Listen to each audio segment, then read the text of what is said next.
The fire has dominated the news in the Friendswood area the past week. We will look at the fire from several viewpoints and tell you everything that you could possibly want to know about the fire. John Dawson was on the scene within 20 minutes of the first alarm. He fills us in on the night of the fire. We had a fire here tonight, Friendswood High School, auditorium. Most of the fire was confined to the front of the auditorium, and some spread to the mall area.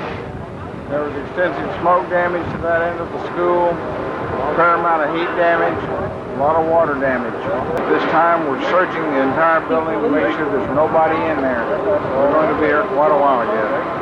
Obviously, we've got a fire here in the Friendswood High School. It began, I guess, a little more than an hour ago, or was reported to us. The building was occupied at the time. We've made a primary search and haven't found anybody yet. The firefighters are making a secondary or a more thorough search at the present time. The fire is knocked down. In fact, it's probably completely out now. The fire damage, the school is heavily charged with smoke, and of course the damage is still continuing as long as the smoke's in the building. The troops working for several more hours overhauling or making sure that all the small fires are out in the mall and also in the auditorium area. This has been John Dawson reporting, MCS News. We hope that there was no damage to classrooms. We don't feel like there was at this time. As far as we know, it was one of the malls, eating area, and some of the office area, and the auditorium itself that was damaged. This is really heartbreaking because we just finished a real serious flood damage claim. Our building just got refurbished and was made completely new in the same area that the fire has destroyed. So what are y'all going to do now? Well, we're going to start over and rebuild again. I felt a lot of heat and a lot of smoke. That was the biggest thing we saw the most, was a lot of smoke. And when we came in a little bit further, we did have flames on that wall right behind you. Webster's unit came up on the roof. They had the vents in this place opened up, so it did a pretty good amount, let smoke up through the roof.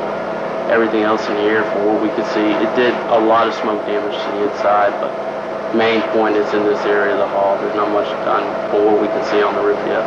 The fire ended last night between 1:30 and 2 o'clock. However, the cleanup crews will remain here throughout this weekend, trying to get things ready for school on Monday. This is Brandy Urbanovsky reporting on the fire, MCS News. Saturday morning, the halls were filled with officials and administrators assessing damage. The damage was evident. It was just a matter of time until the cleanup crew could be put into effect. Walter Wilson was on campus throughout much of the incident.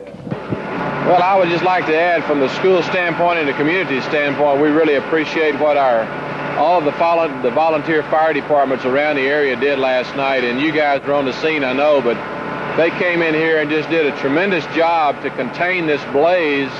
And this could have been really a major disaster for our community, but they did a great job.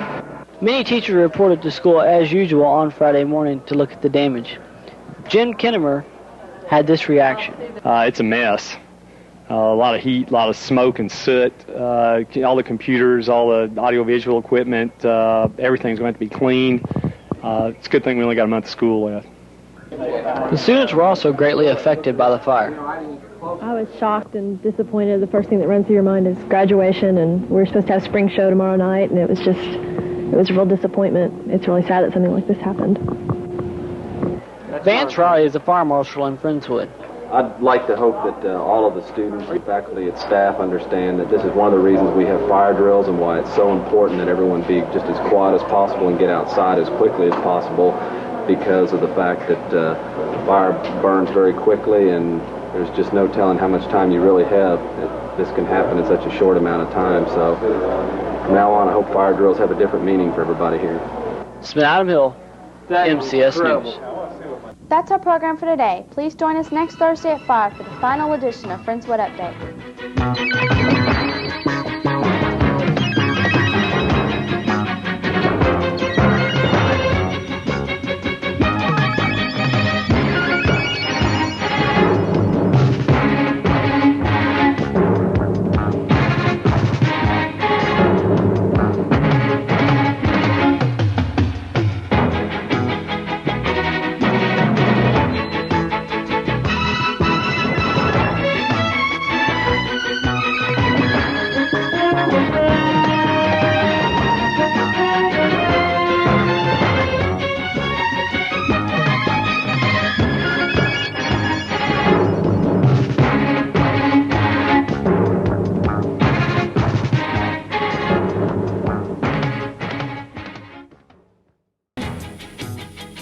Jason Candy, Steve Franzik, Adam Hill, John Dawson, Brandy Urbanowski, working hard to bring you the news on Friendswood Update. It's television just for Friendswood.